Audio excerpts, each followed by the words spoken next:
Welcome into 49ers Access. My name is Sterling Bennett, and today we are going to react to the NFL's craziest trade deadline of all time. A record 10 trades were made today on November 1st, the NFL's trade deadline in 2022. We had our blockbusters where Bradley Chubb goes from the Broncos to the Dolphins.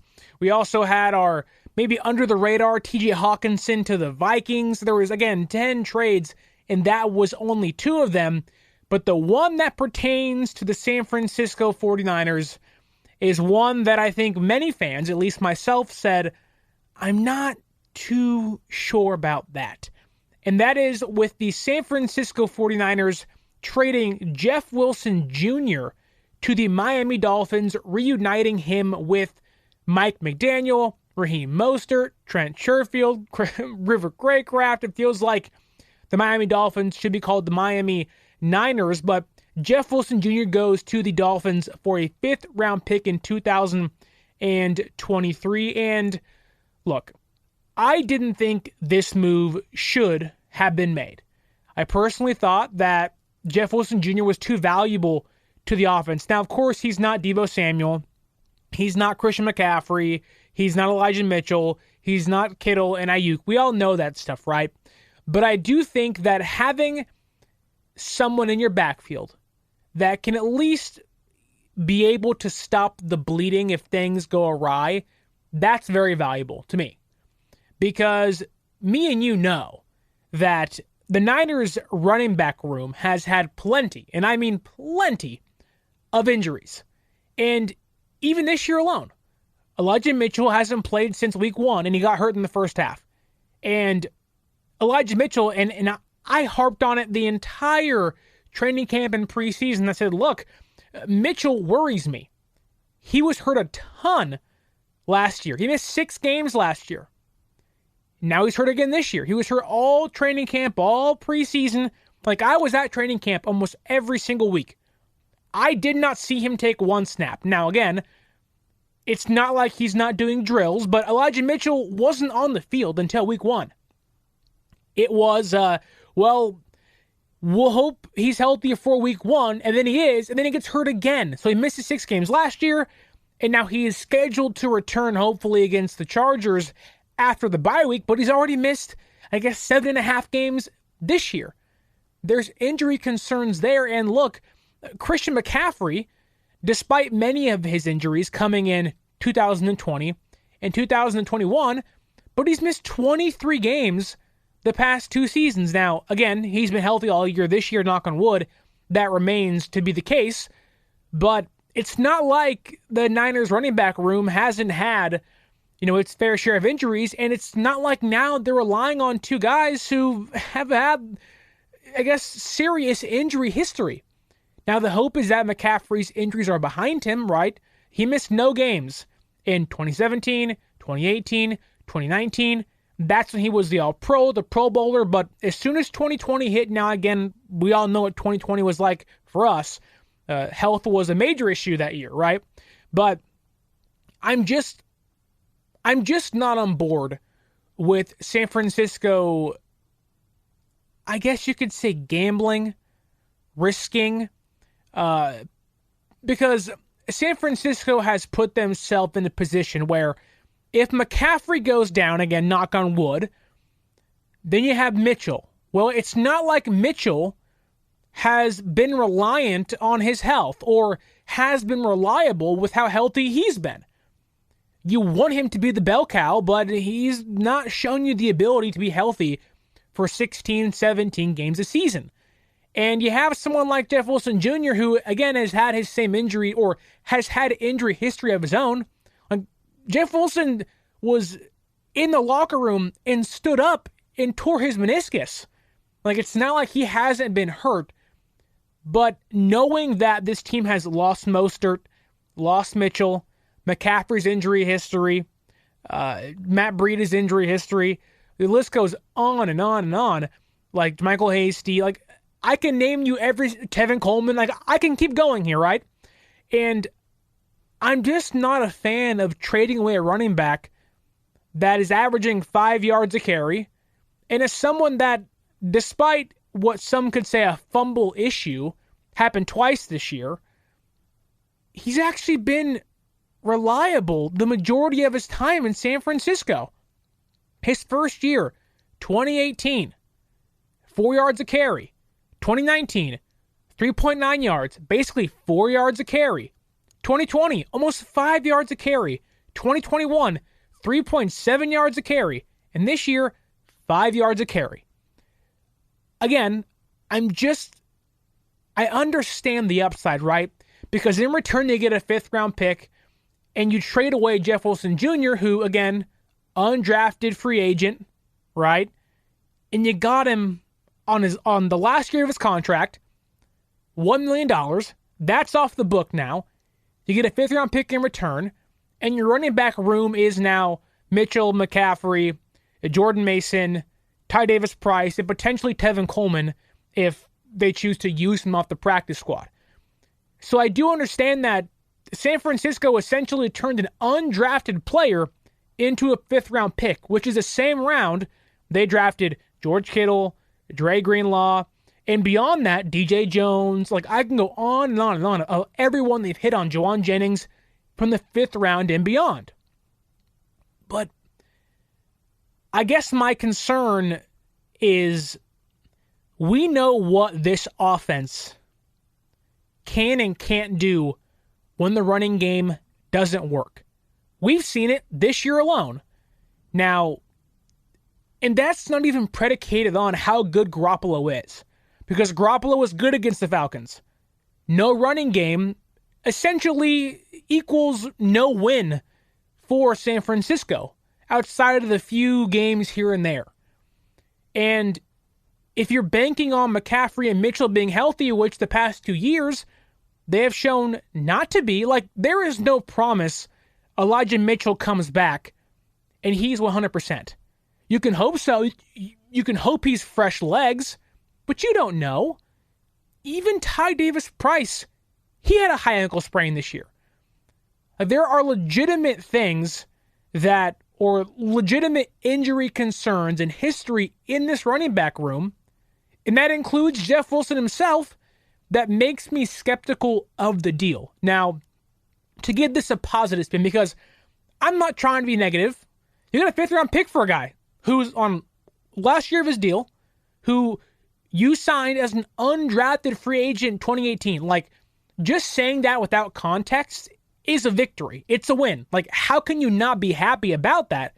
And so I do want to make that very clear.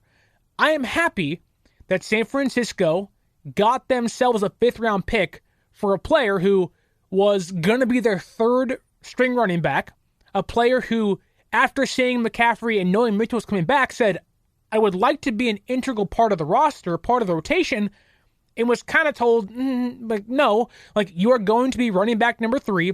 If someone goes down, you're our first man up. And he was like, what? I'm performing well enough. Like, what's the deal here? And so I'm not sure that San Francisco, not to say didn't see the value in in Jeff Wilson Jr., I just think they realized the 5th-round pick for them is more valuable in the future rather than 1 year of Jeff Wilson Jr., or I guess, 10 more games of Jeff Wilson Jr.? And I get that. I totally understand that mindset. But again, despite a 5th-round pick being a steal for Jeff Wilson Jr., and despite we just saw Christian McCaffrey set a freaking record on Sunday against the Rams.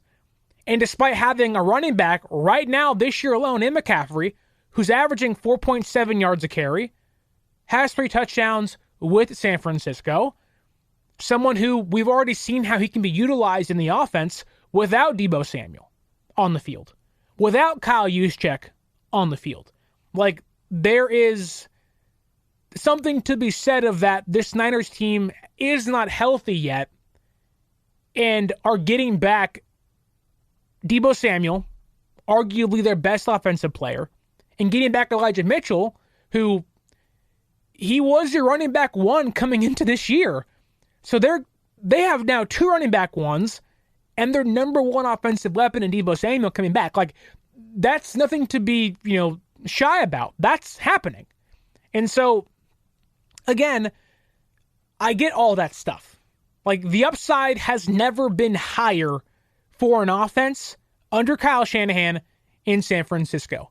This is the best offense, personnel-wise, Kyle Shanahan has ever had as a whole unit. I could argue this offense right now is better than Kyle Shanahan's 2016 Atlanta Falcons offense.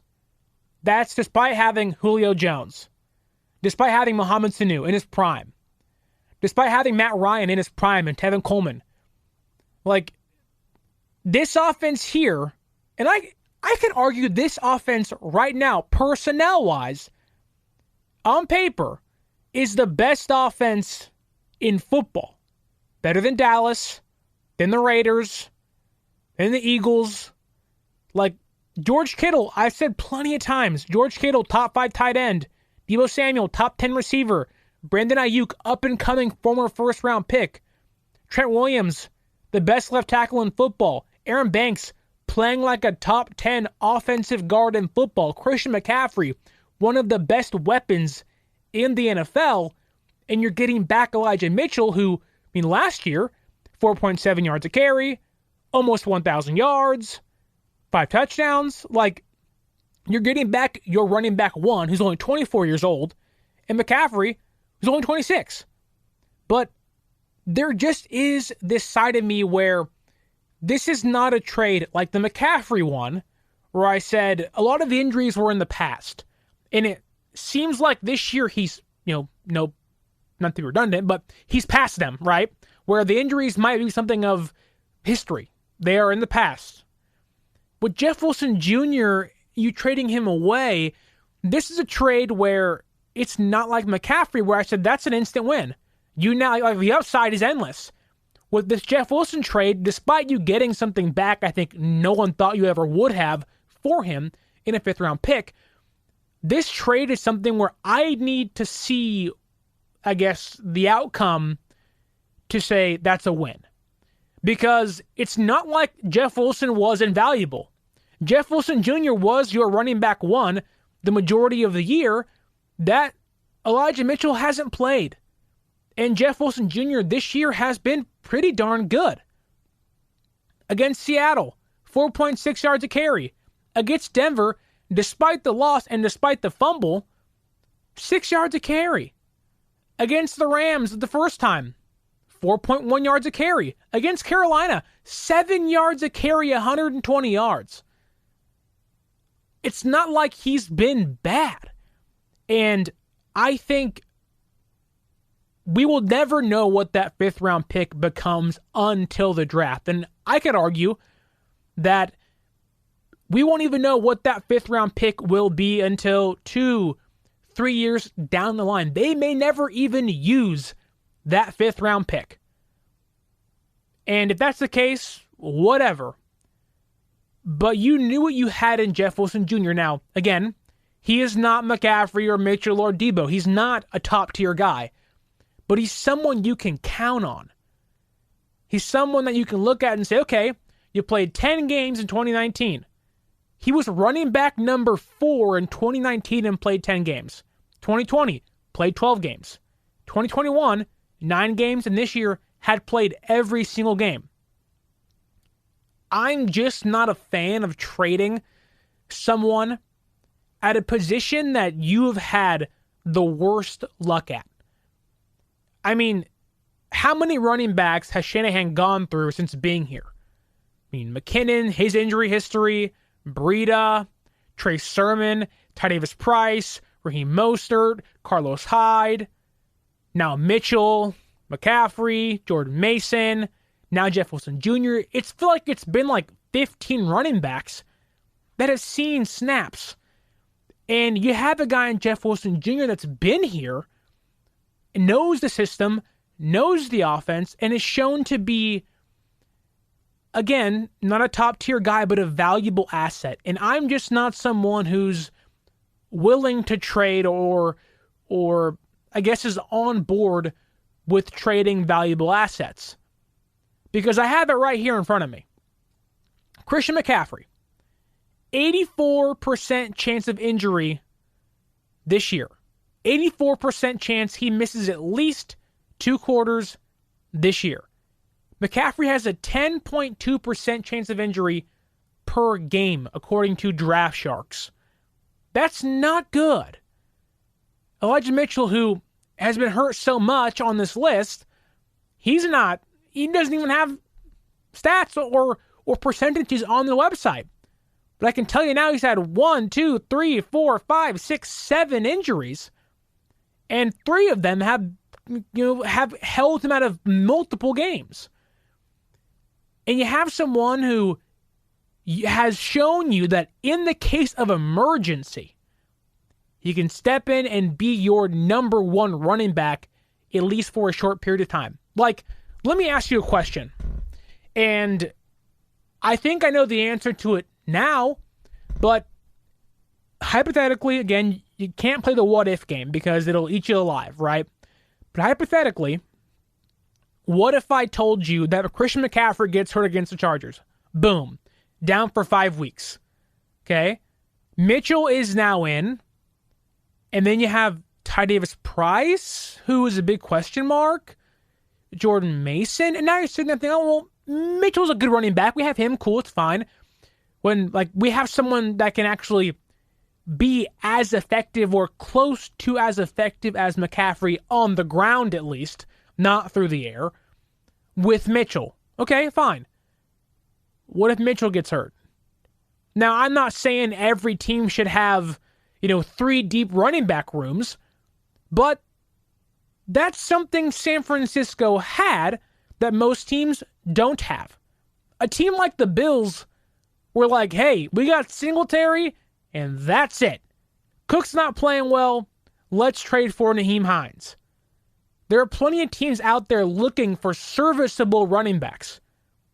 And San Francisco traded away one of theirs that, in the case of there being a catastrophic injury, can quote-unquote save the day, can stop the bleeding. He can be the tourniquet for the running game.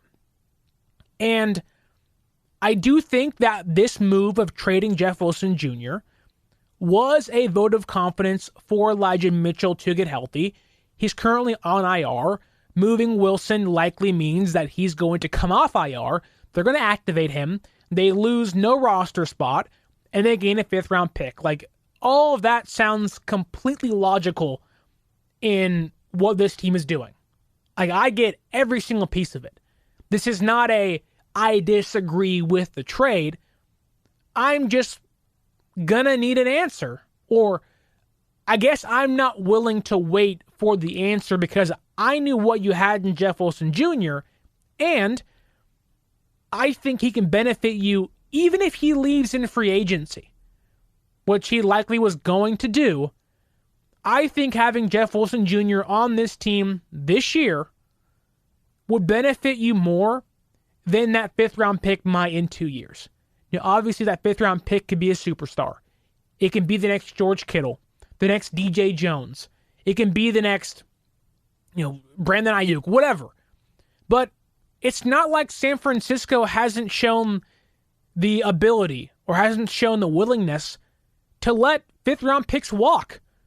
Tariq Castro-Fields was a 5th-round pick this year. They let him walk and said, go away, you can go leave for free. Kalia Davis has been a stash pick. And with a team like this, well, I'm not saying Jeff Wilson Jr. is going to, push this team over the edge. This isn't going to make them a bona fide Super Bowl champion team with Jeff Wilson Jr. All I'm saying is that San Francisco already has a lot of what other teams wished they had. Superstars, a competent head coach sometimes, a number 1 ranked defense, a quarterback that can lead a intricate offense, and now has, it feels like, every single weapon in the book at his disposal, and has, and still does have, a top-tier running game. But with that said, Jeff Wilson Jr., to me, a lot more valuable than a 5th-round pick, which this team may not even keep. This team may let walk in training camp. This team may stash for a year. Like, Jeff Wilson Jr. to me is more valuable than a stashed prospect. Even if he walks, whatever, let him walk. And so, I don't necessarily agree with the trade. I'm open-minded by all means. Completely open-minded by any means. I hope that 5th-round pick becomes Fred Warner and Dre Greenlaw and DJ Jones and whoever it might be they draft or maybe even trade for with that pick. I hope the trade works out completely. This is San Francisco essentially playing chess, not checkers, right? Saying, wow, we have too many good running backs. Let's trade one and give us some freedom, open some very minimal cap space. And maybe the other side of this is, again, a vote of confidence. Mitchell's coming back and going to play against the Chargers. But also, maybe this is them saying, we really, really like the progress Ty Davis-Price has taken this year. Like, there's a good chance that this year alone, that they believe that Ty Davis-Price is going to be their Jeff Wilson Jr. Very similar. And despite only getting 16 carries this year and 37 yards and 2.3 yards an attempt, maybe they see the upside in their 3rd-round pick. Maybe they see what they didn't see in Trey Sermon last year. And it's not like Ty Davis-Price has gotten buried on the depth chart. He was running back number 2 to Jeff Wilson's running back number 1. Then TDP got hurt. Now again, another concern, but I do believe that this might be San Francisco saying, okay, we have McCaffrey, love him. We have Mitchell, love him. But we also have Ty Davis-Price, who we like as well, who we think can be something, who can be, I don't want to say a cheap or less expensive because he's a 3rd-round pick, but you have to find out what you have in guys, right? And giving someone like TDP a chance, in the case it does come up, might be, or they might feel that he's ready to go. They might feel like he's ready for the challenge to be RB1 if that time comes. And I think for a young player like TDP, for a fan base who was like, I like this trade, kinda? Like, I love Del Jefe. Like, what? Oh, okay, why are we doing this? Like, I didn't think they were going to do anything. I thought maybe a defensive lineman, but it feels like Jordan Willis might come back soon. And I said, just stand pat. Like, you don't need to dress 4 running backs. It's McCaffrey, Mitchell, Wilson Jr., TDP can be inactive for all I care. And then you can cut somebody else. Like, they just cut Akeem Spence today. It's not like they need 7 defensive linemen. And, it's like now they have 2 free roster spots. One will likely go to Mitchell. The other one is like, I don't know who that's for. No idea. And so, maybe they're going to carry 5 running backs? I don't love that. In regards to being active on Sunday, I like the idea of having 5 running backs. And that's why I loved McCaffrey and Mitchell and Wilson and Ty Davis-Price and Mason. And you can have Tevin Coleman on the practice squad as a reserve. Like, that's 6 deep guys who can at least give you something every single week, or could be something for you any given Sunday. Al Pacino, Jamie Foxx, right? Like, I don't know. I'm trying to make sense of the trade because I don't like it currently. Despite everything being positive for San Francisco in the trade, I just think, again, that Jeff Wilson Jr. might serve this team better on this roster now in 2022 than a 5th-round pick in 2 or 3 years. And, which is weird because it's not like this was a big trade. Like, the Rams did nothing. Nothing. Good. The Rams had exactly as many trades as Aaron Donald's had in the past 7 regular season matchups against the Niners. Literally 0. 0 sacks for Donald, 0 trades for the Rams. The Rams couldn't even trade a player on their team that said, I don't want to be here anymore. He literally said, I don't know if me being here is best for my career. And nobody came calling. How sad is that? I'm telling you, Super Bowl slump for the Rams. It's happening. And I get it. They beat the Bucs. They're 4-4, same as us. But, I mean, come on. It's a little different. It's a little different. You know? Different a little bit. Just a little bit, you know? That being said, this has been the NFL trade deadline special podcast by yours truly, Sterling Bennett, on 49ers Access. But guess what? It doesn't stop here, because if you want to know who gets cut, who gets signed, is Elijah Mitchell coming off injury reserve, you're going to want to follow us on social media. At 49ers.access is the Instagram. At 49ers_access is the Twitter. You are not going to want to miss a thing. Also, use our promo code 49ERSAccess, 49ERSACCESS at SeatGeek.com to go to any sporting event, any concert you'd like to. If it's Niners against Chargers, Niners against the Cardinals in Mexico City, Niners against Tom Brady. We finally get Jimmy G versus Tom Brady for the first time since Jimmy G got traded to San Francisco in 2017. That game's happening at Levi Stadium very, very, very soon. If you want to go to any of those games for a little cheaper, again, use that promo code 49ERSAccess, 49ERSACCESS. Also, use our Fanatics link down in the description. You want to buy some Niner gear? You want that McCaffrey jersey? You want Deebo Samuel and George Kittle? You want those jerseys? Use the promo code, use the link down in the description. Go to fanatics.com and support the show by buying some Niners merch. I know you want some. I know you want that Nick Bosa 1994 red throwback. I have it. It's pretty nice. I know you want that McCaffrey number 23 jersey. I know you do. I know you want it. And if you're going to buy it, you might as well use the link down in the description on fanatics.com. And until next time, don't forget to leave a like, share, subscribe, leave that review. My name is Sterling Bennett. This has been the 49er Access Podcast, and stay faithful.